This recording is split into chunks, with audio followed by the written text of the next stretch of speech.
Hey kids, how goes it? This is Uncle Spike, and this episode is brought to you by the LGBT community. As you can see, my kitchen is pretty fucking gay. But anyway, that's a cue into the topic of this video, which is something I was thinking about.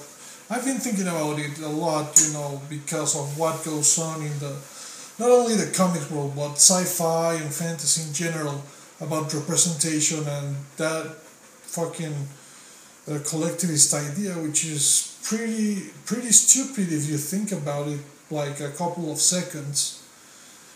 Because I've just got these hardcovers in the chip, but how does a vampire, represent me? I've never been a vampire. I don't know anyone who's ever been a vampire. And there's this thing where some editors think, to sell comics should reflect the ethnicity of the people reading them, which is fucking moronic because comics mostly represent abstract ideas made into paper. Spider-Man is the idea of with great power comes great responsibility, and Captain America represents we the people, stuff like that. Captain America does not represent white blonde man, and white blonde men historically for decades have not been the only ones reading Captain America. I am a clear example of not a blonde American man reading Captain America since fucking the 90s. So there's that. And there's this idea also of, you have to get your trans characters and your gay characters, which I don't actively oppose some characters being trans or gay or whatever. I think that's okay to a certain point, and the point is, I worked in Extreme X-Men with Raul Valdez when there was this gay Logan guy that from another dimension who was having a relationship with Herc, the mighty Herc. And if it wasn't for that the panels, that weren't part of the actual overall story, it was more of the character's drive. But let me put it this way. What's the difference of regular straight Wolverine punching a bad guy from the new gay Wolverine punching a bad guy? Aren't punch like the same? If you're gay, if you're black, if you're Jew, if you're whatever, you punch the same way. And these are adventure books. They are not necessarily the main focus is not being gay and shit.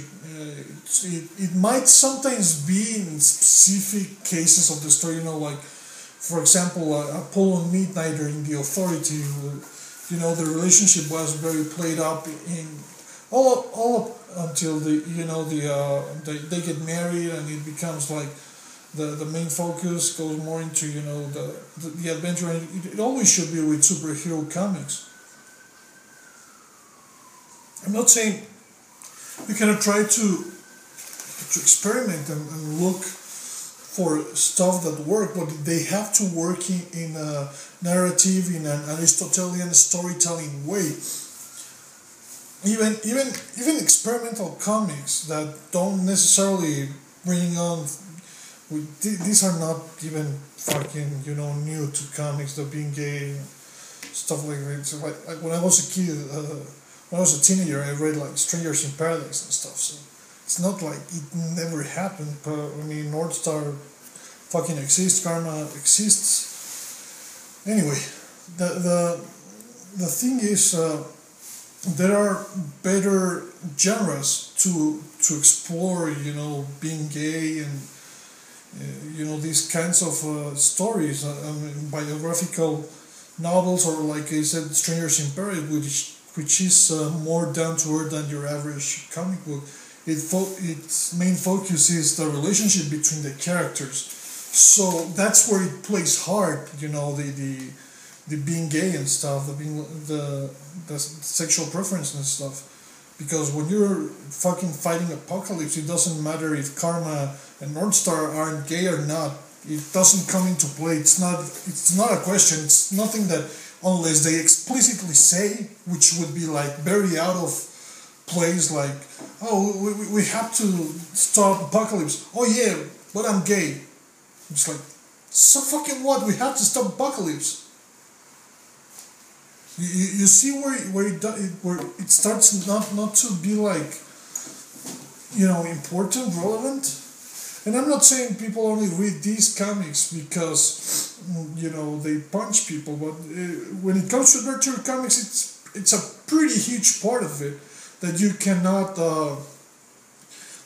ignore. It's like when Kevin Smith was talking about why didn't he make a Green Hornet movie. It's like, because it will be like the kinds of movies he does, he says, it's all talking, and it will be like Kato and the Green Hornet go in the car, they're talking, then they get out of the car, stuff happens, they come back, they expose what stuff happened, like if someone says, and they keep talking about irrelevant shit.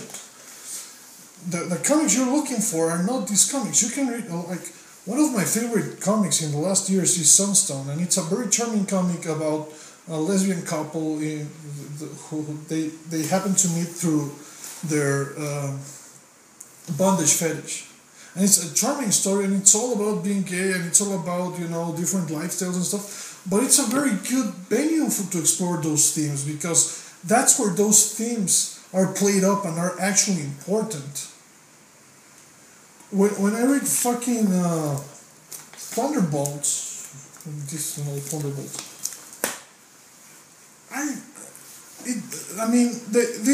this arc was the one where they go. This was drawn by some friends of mine worked in this.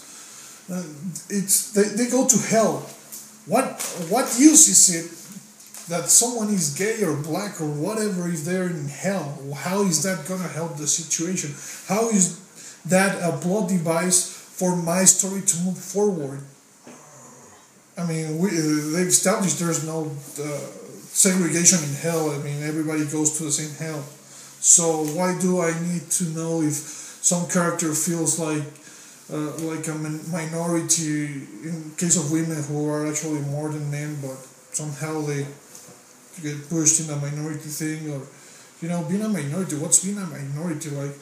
If I let's say for a second I write the Black Panther book, do I have to make it represent black people? What black people? Because if I want to represent black people like Martin Luther King, I'm not representing Kanye fucking West. You see where it doesn't really fucking make any sense at all? This narcissistic drive of wanting to see yourself in comics. I've never seen myself. Well, I actually have seen myself, but it's because the artist actually drew me, like me, my face, my fucking mannerisms, whatever. That's not a good example, but yeah, regular, like, my fucking dad has never seen himself in anything he fucking likes, like my dad was an electronic engineer, and he's never, he likes action films, never seen anyone like him, even though he kind of looks like Michael Douglas, but he's never seen the representation of his kind of, guy who likes to watch action films and works long hours, and he's from Guadalajara. He's never seen a movie about that, and he'll probably never will, because at best an author can aspire to represent himself or people he knows. Like when I was I've been drawn into some Marvel comics and some Image comics, but anyway, and I've also myself in Spider-Verse, I did write characters in the likeness of someone specific, which fucking Nick Lowe doesn't want me to say who it is, because it would be a political shenanigans that even in Mexico we actually fucking knew who he was, and there was no fucking problem, because trust me, politicians do not read comics. In fact, politicians usually don't read like at all. So anyway, that's neither here or there. There's the side of that representation is not functional for some genres, and in fact, like I would say for most, because fiction doesn't represent particular people, they represent ideas. They are abstractions of ideas. Movies and all kinds of storytelling are trimming out the boring parts. Let's say Judge Dredd, it's great. How do I know if Judge Dredd is fucking straight or gay? From what I see in the fucking movie, I can't actually tell you if he's straight or not, because that's not the important part in the story. The story is about fucking Judge Dredd kicking ass, Mega City 1 and all that shit. Like, in the movie, Judge Dredd is called to Anderson. Does that mean he's gay? Because I know plenty of gay guys who are friendly, very friendly to women, you know?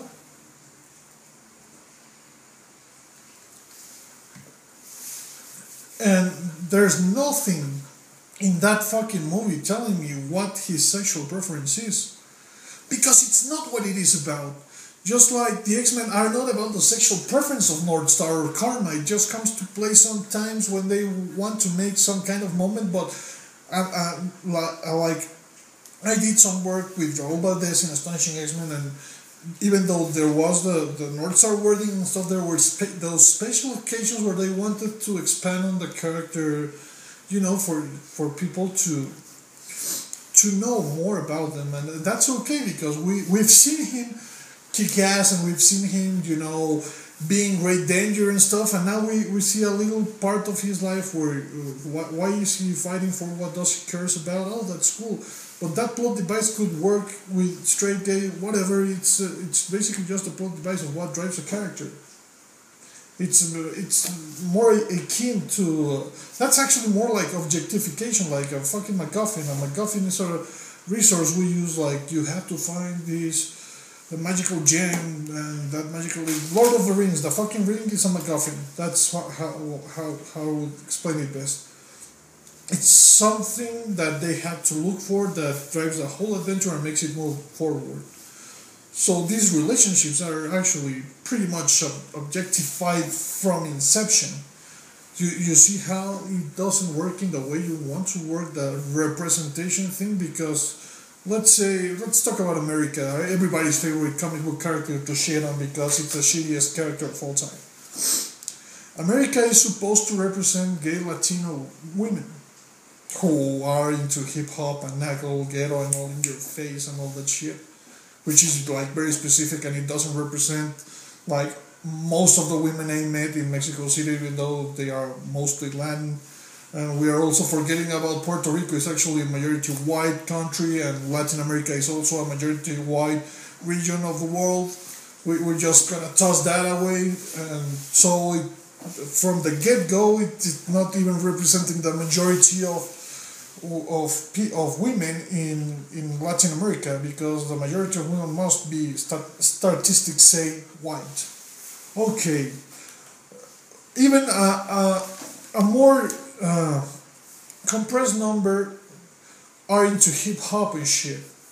So that's what exactly is this representing, and it's going to boil down. I'm going to boil it down to what it represents, and you know. So those are two big chunks of people it's not representing.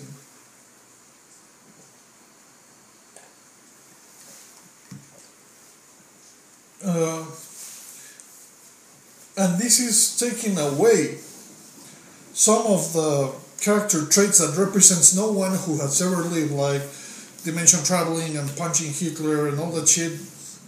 No one with that description has ever had those powers or done that shit.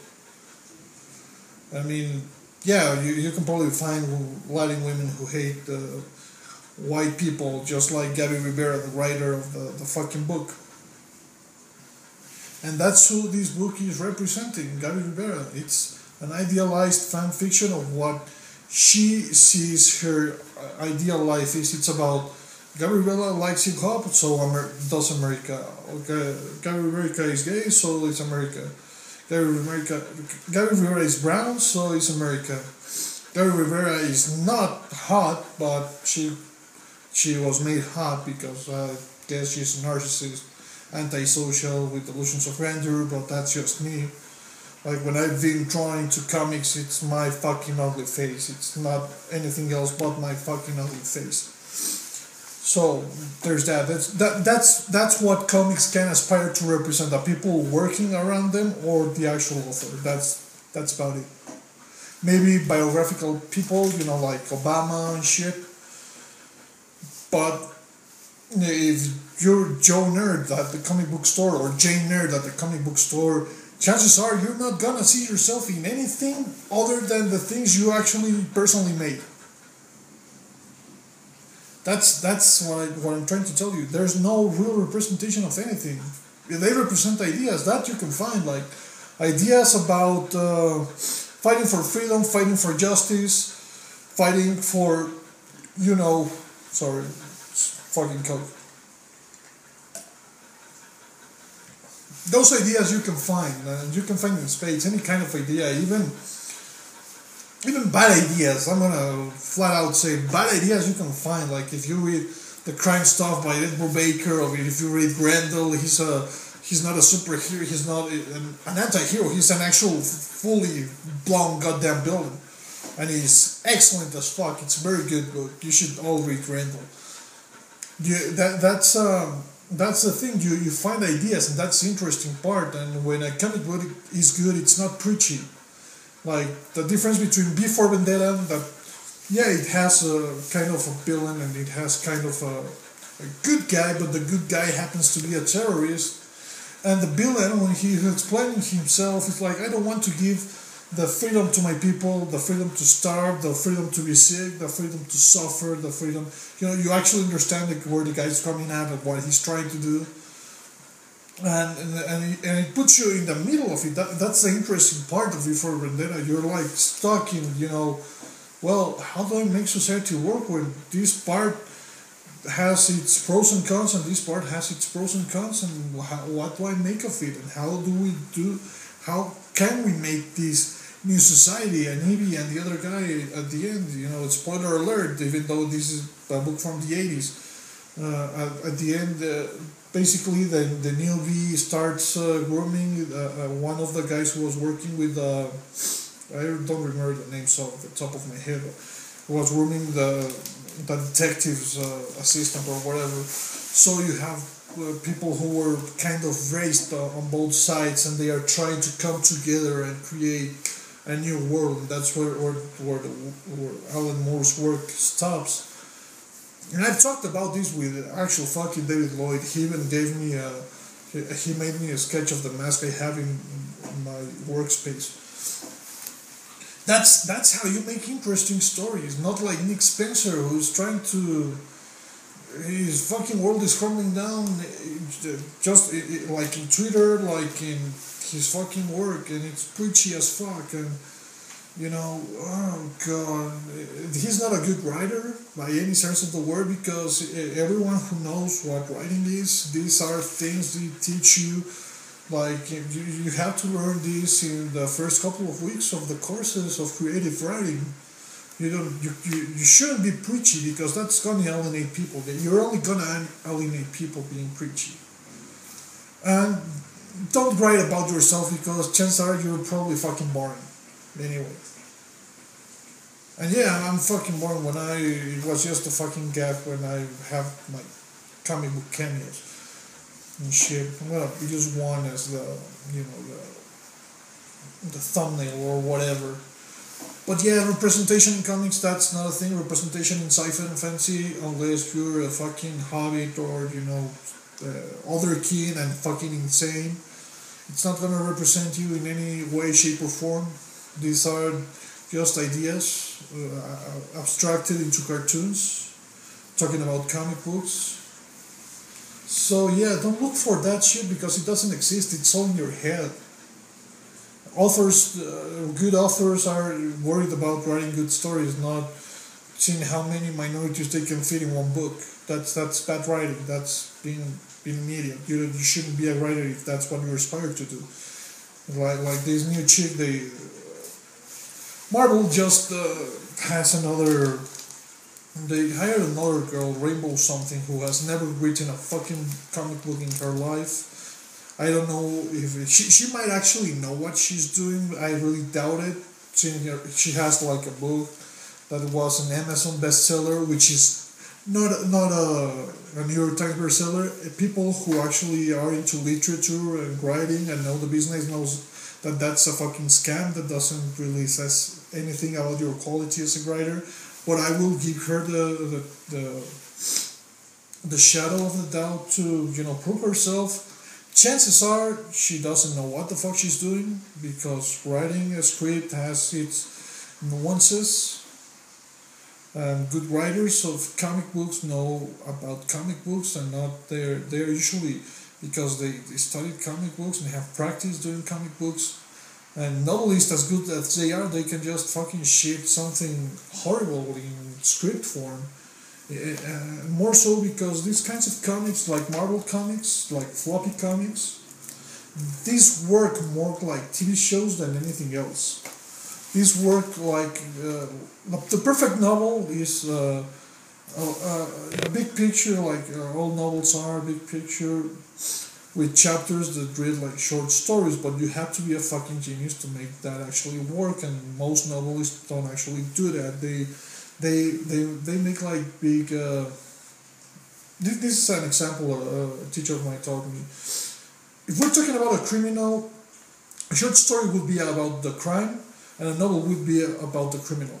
That's how you, like, more of nuance without the real clear ending of the story. With the novels, they are more of how do I say this? Like it's a very difficult thing to settle down because it's a big picture, but you might as well you can get away with not really being actually plotted like a painting, like a scenery.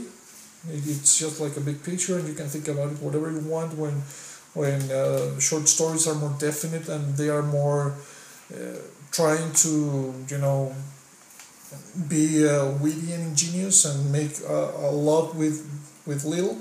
That's how comic books like this work. Maybe not mangas, maybe not European albums. But they tend to be, for starters, more than 20 pages, way more than 20 pages, like even thrice as more as 20 pages, and that would be a short one. Also, they are trying to be like episodic, these ones. So, best bet working as a TV show with cliffhangers and stuff. That's what it works. I hope this chick can do something with Runaways, who have been a very good group of characters with Brian K. Vaughan and my fucking idol Terry Moore.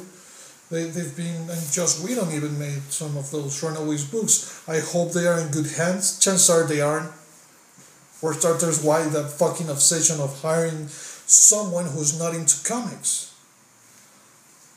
Because I saw her Twitter. She doesn't really she seems to be friends with people in comics, but not really write herself or be genuinely interested as a fan or as anything into comics. So I guess the Runaways are. I'm not gonna make the assumption. I hope she does great work. Chances are she like reality call. She's not prepared for that kind of work. But that's just every day at Marvel Comics, edited by people who don't really give a fuck about comics and written by people who don't really know what the fuck is a comic book. They only want representation, which is a stupid idea that doesn't really exist. It's all in their heads. And that's where we're gonna end this shit because I've been rambling too long and I have new books to sort out and read and shit. So, keep on hardcore nerding and whatever, just leave a comment.